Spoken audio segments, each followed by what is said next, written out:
Well, Merry Christmas, everybody. Had a couple people request that I make a shop tour video, so I figured I'd finally do one.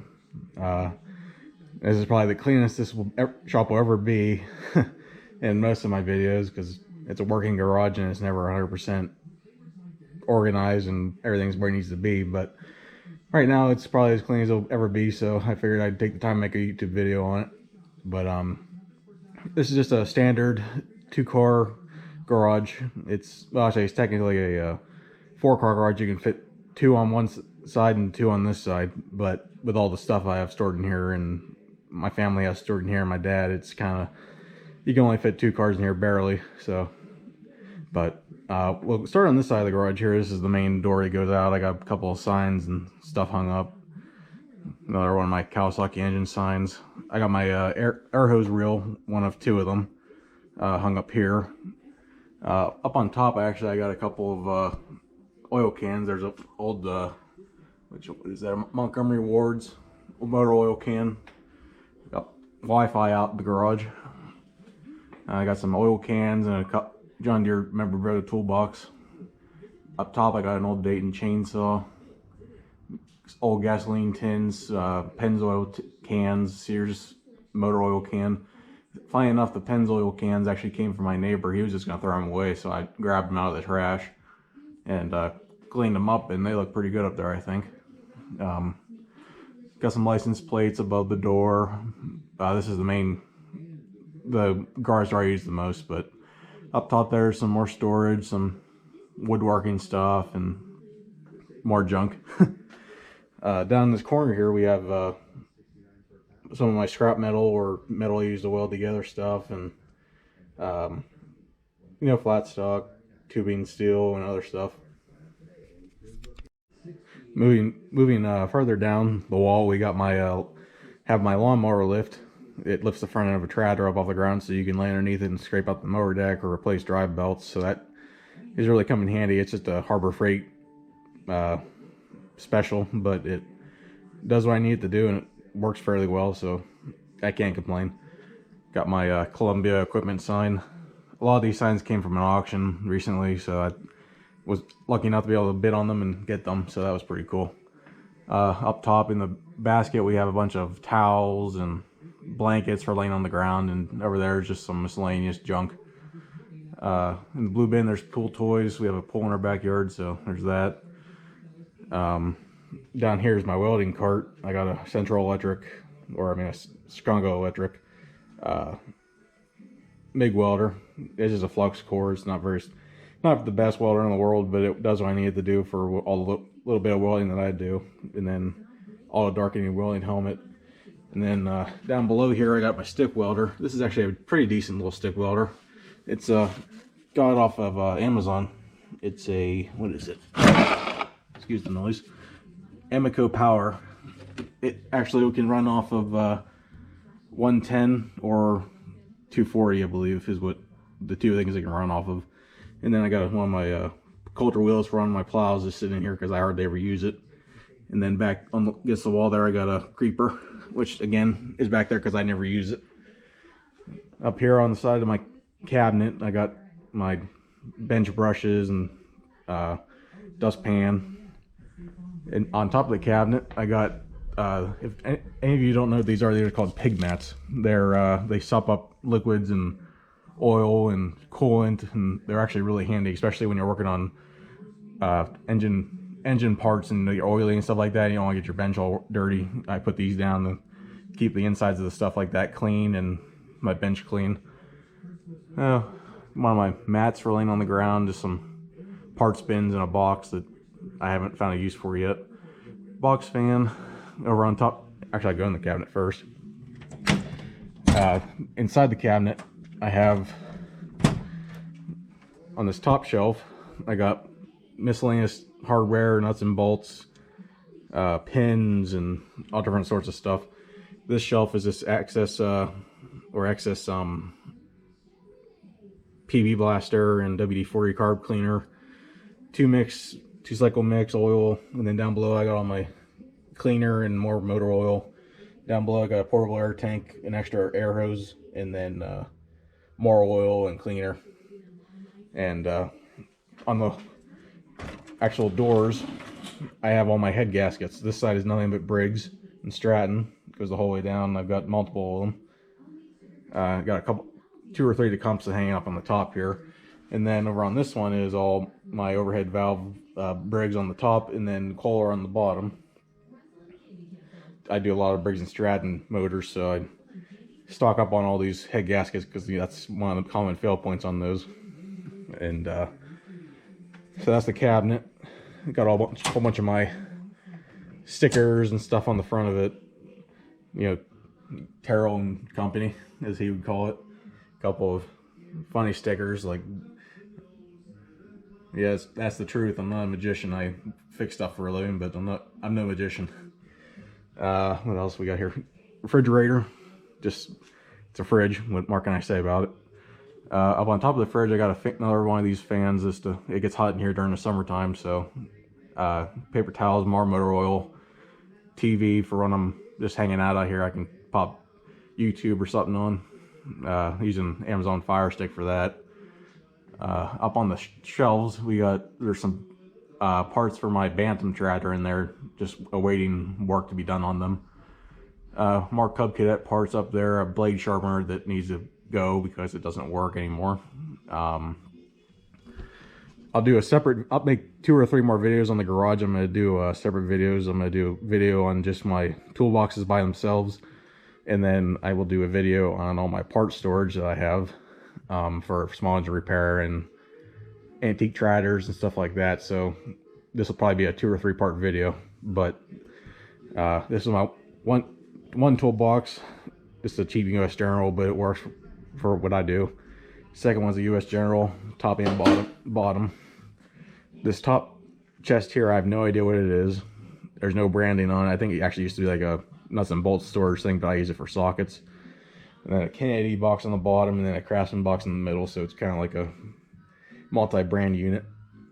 Up on the shelf again, top shelf, I have straps in that red tote, a couple of gas tanks, some Ford parts, some more parts in that other toolbox, my battery chargers, my jump box, paper towels, springs, and some of those, and smaller pieces of metal in those containers, more motor oil. And then over here, I have my nuts and bolts for engines. So any Briggs or Stratton or Tecumseh or even Kohler motors that I tear apart for scrap metal, I take all the hardware and put them in these things. So if I ever get a motor in with bad hardware or mismatched hardware, I can put the correct hardware back into it. Some more memorabilia on the wall there, and over here is my main workbench. You can see I got one of my home lights sitting on there awaiting some parts. Just a normal lamp and some grinder wheels and chargers for phones and stuff there. In this cabinet up here, I got all my penetrating oil, more carb cleaner. This is the stuff I use on a daily basis. The other cabinet is mainly overstock of stuff. Carb cleaner stuff up there, glue, Teflon tape, never sees anything and everything you can think of, grease, stuff like that. Up on the top of the cabinet, I have another fan. Just when I'm painting, I throw it in the window or something. Little scroll saw. That's actually a John Deere parts bin up at the very top there. It's hard to see what it says, but I found that in the woods. I have no idea where it even came from, but it was just a cool piece of memorabilia, so I threw it up on the shelf. I got my workshop clock made out of a saw blade. It's not a real saw blade, it just looks like one. Some more stickers along my cabinet here. I got my Loctite hanging on the cabinet. More junk, a whole bunch of spare ignition switch keys, tags, thermometer. And inside the cabinet is all my spray paint. Believe it or not, this shelf or this cabinet, I've had to take it down and reinforce it because it actually fell off the wall with as much paint that I have stuffed in this thing. But when you restore tractors and do a lot of mechanical work and stuff like that, and you want to make stuff look good, you know, you got to have paint. So I always stock up on it when it's on sale. So I got a whole bunch of that. Down here on the workbench, this is actually an old countertop and cabinets below. It used to be in our kitchen, and when we remodeled, we moved them into our garage, so I kind of got lucky and was able to use this side. So in here, up in these bins, are just a bunch of junk. You know, like catch-all. You just want to throw stuff in there, you can. In this first bin here, we have wire connectors. And this bin here is miscellaneous hardware. And then these two bins are mainly 1/4 inch through 3/8 coarse thread hardware. I don't do much in fine, so I haven't had a chance to really stock up on that stuff yet. But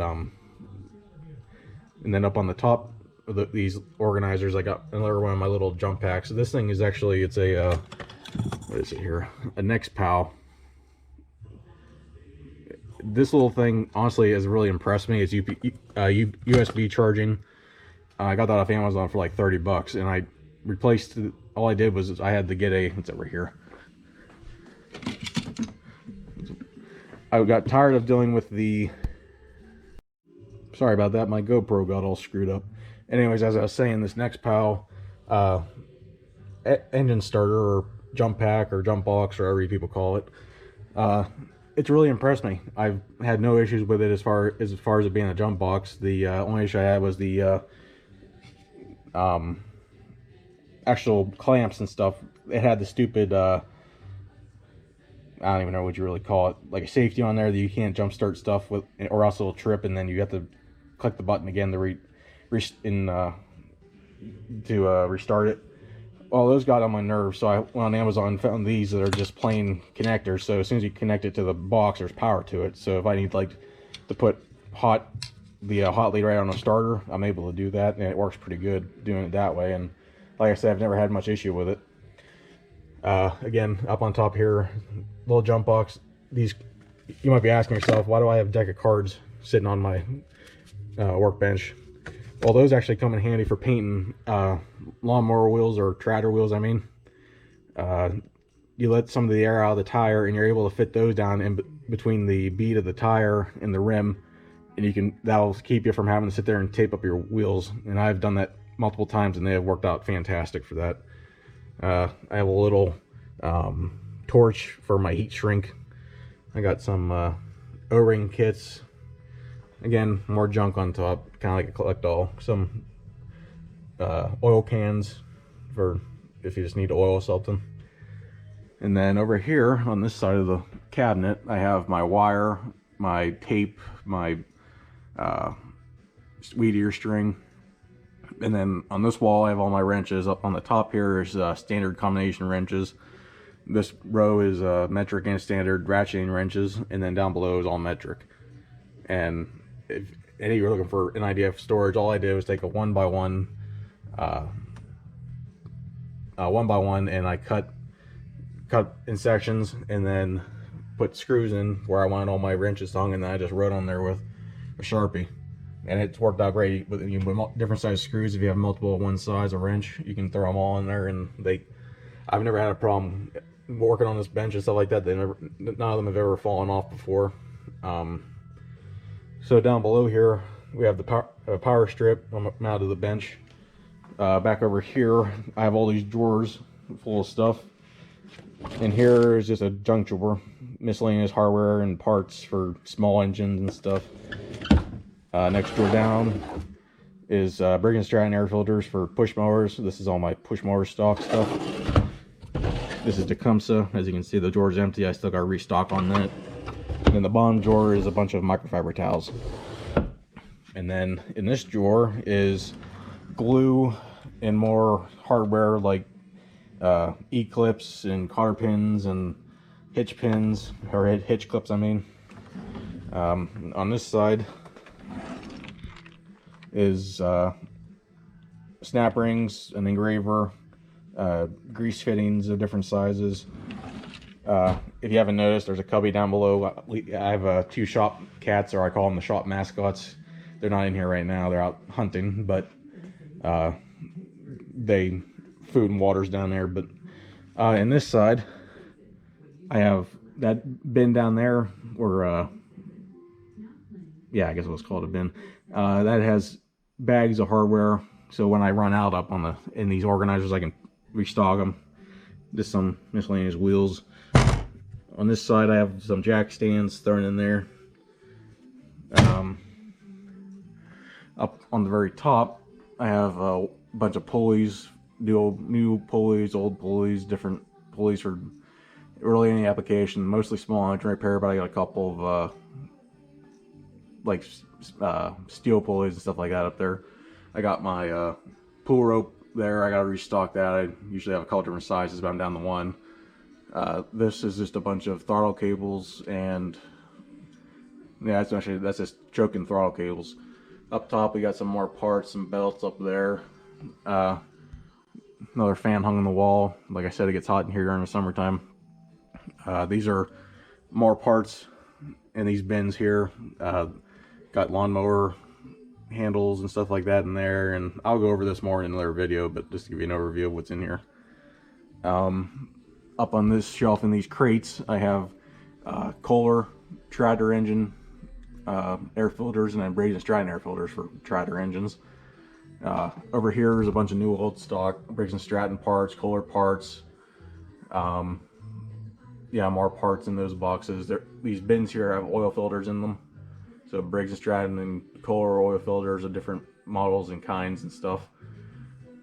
On the next shelf down, we have more oil filters back in the corner there. My fuel line in a roll. I buy it by the foot, or I mean by the roll. More oil filters, some carburetors in some of the boxes there. Some hardware bins that I have to reorganize and put to use. They're just kind of empty at the moment. More oil filters on top. And this, behind the John Deere Bush can, I have primer bulbs, file keys, dipstick seals, carburetor parts like springs and small little O-rings and gaskets for that. In these top two drawers of this organizer is nothing but miscellaneous gaskets and seals for Briggs & Stratton on the top and Kohler on the bottom. And so like if I get an engine rebuild kit and I don't use all the gaskets, I throw all the miscellaneous small things into there. I got 2-cycle carb parts and fuel line mixed in there. I got a couple two different types of bearings I stock because they're the most ones I find that I've used the most. Like I said, more parts hanging up on in all those bags. And this is all my spark plugs. Some more parts hanging there. I got my one toolbox. This toolbox over here is mainly internal engine work, like rebuilding engines. That's all my rebuilding tools. This is mostly small engine repair tools. And then this little candy box over here, which is actually made for a machinist, just like small tools and knives. Like you can see the doors open, knives and small things like that. And then down below here I have up on the shelf between the bench and laying on top of the toolbox, I have my Harbor Freight tire changer, and that thing actually works pretty good for just being a cheap Harbor Freight. You know, Harbor Freight quality isn't all that great, but I've had really good luck with that tire changer, especially if you want to save yourself some money and do it yourself. You just have to mount it somewhere stationary. Down below here I got this toolbox here, which has a bunch more parts, and then manuals for tools or small engine repair stuff. I have manuals and stuff in there, and then down below is just a bunch of old tools that I don't really use anymore, but they're still work, so I don't throw them away. So that's what's down there. Coming over here, I have my blade balancer. I mean, up top I have an old drill press that doesn't get used very much anymore. Another fan. I think I might have too many fans in this garage, but like I said, it gets hot. Up in this cabinet, it looks like unorganized chaos, and it kind of is, but it's a bunch of sandpaper and sanding discs and stuff for sanders. Some memory cloth hanging on the door. This side's a little more organized. I got all my sanding discs and organizers. We have this organizer here, which is just a bunch of household hardware like nails and wood screws and stuff like that. And then over here in this organizer, this is all sheet metal screws and self-tapping screws, which I use the most of. Right here is just a bunch of empty drawers. I haven't really gotten around to filling them yet. This drawer here is a bunch of wood screws of different sizes, and I'll give you guys a test. Who can tell me what this is? I know it's not complete, but if you let me know what it is in the comments. I know what it is, but I want to see if you guys know. I got my ultrasonic cleaner here. This thing has been awesome. I've had so much luck with these things when it comes to carburetor rebuilding. Sometimes this using carb cleaner in a can and spraying out passageway sometimes doesn't get the carburetors clean enough to work like they're supposed to. So I've had real good luck with soaking them. I actually have, if you've ever seen the cans of carb cleaner, that's what I have in there. And yes, it is flammable, but you just don't get don't let this heat up too much, which I never do. And I've never had an issue with it. So, although I guess you could say I'll have an issue with it if my channel goes dead for more than a year, then you'll know something went wrong. No, I'm just kidding. But yeah, I've had good luck with it. Actually, if any of you watch Musty One on YouTube, I got the idea from him with the carburetor cleaner he put in his, and it worked out great for me too. Down below we have a bunch of power tools and cases and sawzalls, drills, sanders, grinders, anything you can think of.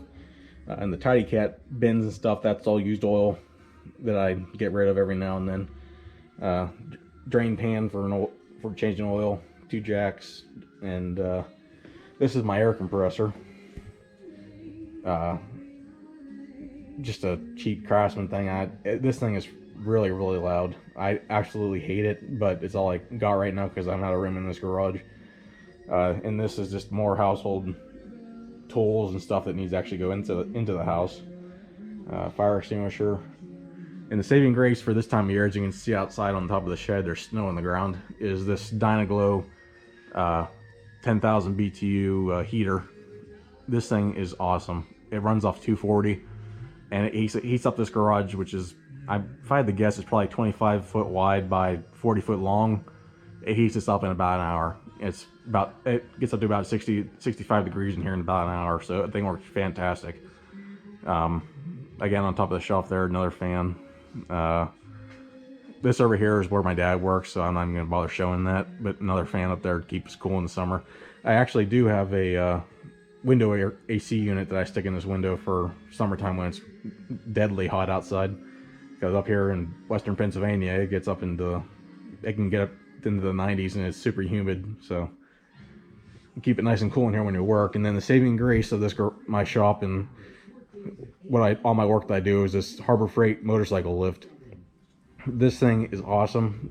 It's actually it's the 1,000-pound motorcycle lift that Harbor Freight sells, and what I did is I built this platform on top of it out of pressure treated 2x4s and 3/4 inch plywood.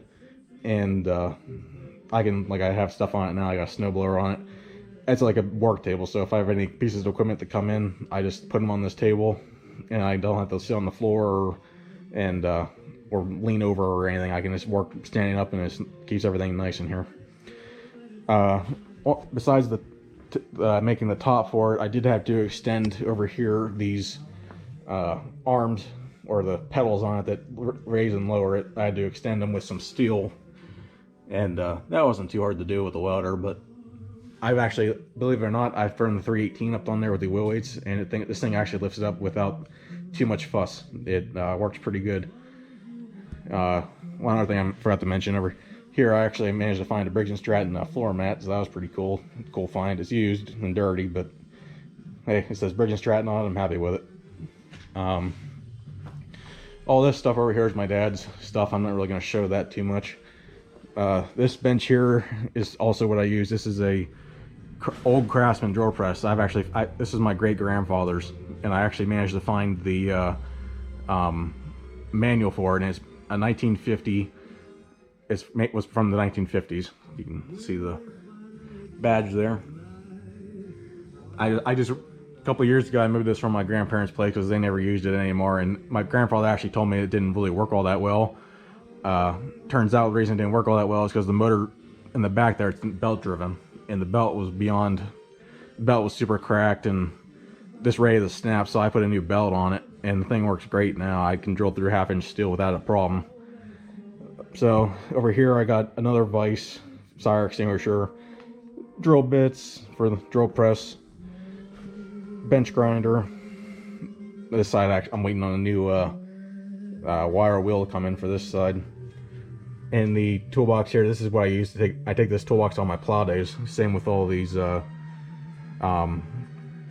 hardware and stuff in those bins. I take all this to plow day with me. This toolbox is kind of a catch-all right now. It's got big sockets in it, like 2-inch sockets for 3/4 inch drive. Down below I keep a bunch of die grinder bits and sanding bits and stuff like that. Down in the below here I have more drill bits and spade bits and all different kinds of drill bits for the drill press. This second drawer is actually empty currently. It's supposed to get hole saws put in it, but I haven't gotten around to buying any yet. Down below here I keep all my welding clamps and different kind of C-clamps and stuff like that. So that's what's down here. Down below is more power tools and stuff that just doesn't get used very often, but when you do need it, at least you know you have it. This old toolbox on the top here, this is just a bunch of old sockets and stuff that if I have to modify a socket for a piece of equipment I'm working on, I can just pull a socket out of there and grind it down to whatever I need. Just more junk sitting on top here. And here I keep all my grinding wheels for my die grinders and smaller angle grinders and stuff like that. Down below is a bunch of sanding wheels and cutoff wheels for bigger grinders. This cabinet here is a bunch more parts. This over here is more parts. I'll go through this in another video. Up on top of this cabinet I got all my batteries for all my equipment that I use, and new batteries, old batteries, and in this white container here that's all my tire tubes that I store. Underneath here we have my bead breaker for my tires. This is a really old bead breaker, but the thing does the job, so that's why it's still here. And then under that cover is my 5,000 watt Generac generator with the Tecumseh motor. So that thing's not had much use put on it because we don't usually lose power very often, but it's here if we ever need it. So got a table saw, belt sander with no belt currently. This cabinet we keep all of our car detailing stuff and car washing stuff and miscellaneous stuff like that in it. Back to this table. I got the piece of wood underneath there is actually my ramp that I built. It's made out of 3/4 inch plywood and 2x4s for a frame. And I drilled holes and put these bolts that should fit pretty snugly into the holes, and that's what I use for holding the ramp on when I drive trailers up and down it. And then finally we have the 318 here. It's in snow mode now. Haven't really gotten any snow yet, but it's ready to go whenever we get some. And between the two garage doors here, this is all household paint. It doesn't really have anything to do with my channel, but I figured I'd just show you it. And then there's a closet on the side here that just has garden tools and stuff in it.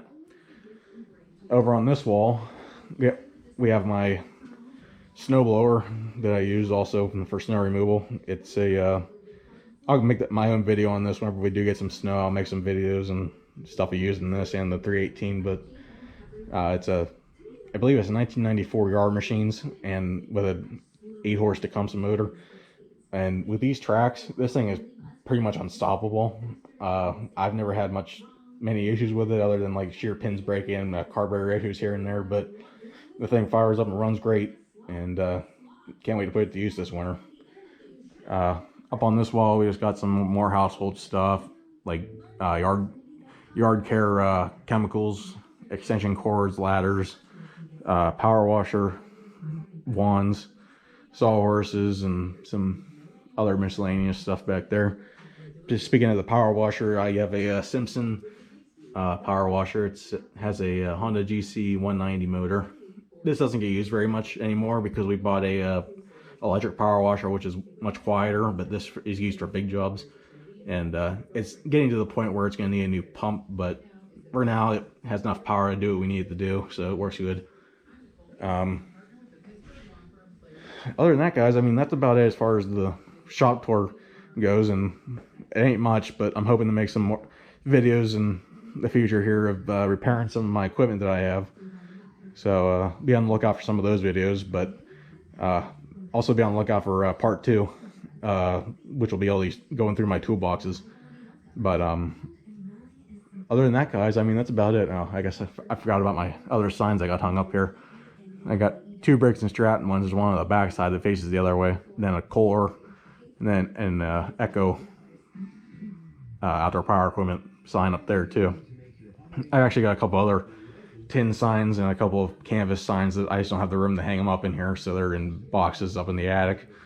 But other than that, guys, that's pretty much about it. I really appreciate everybody watching, and if there's anything you guys want to see, like me work on, like I got push mowers and a couple of garden tractors and stuff like that. Like if you guys are looking for certain types of videos you want me to make, I don't know if there's so many how-to videos out on YouTube. I don't know if anybody would really watch how-to videos of the way I fix stuff, but I'll definitely make some videos on repairing and tinkering with some stuff. But other than that, I don't really think I'm gonna make actual how-to videos, because like I said, there's millions of them on there. Unless it's some sort of weird repair I've never seen done before, then I'll definitely make a video on it. But I'll definitely show some of my tips and tricks I've learned over the years of working on this stuff, because I'm going on probably 8 to 10 years of working on small engines. So I know a little. I don't know everything, but I know a lot. So we'll put it that way. But anyways, guys, thanks for watching.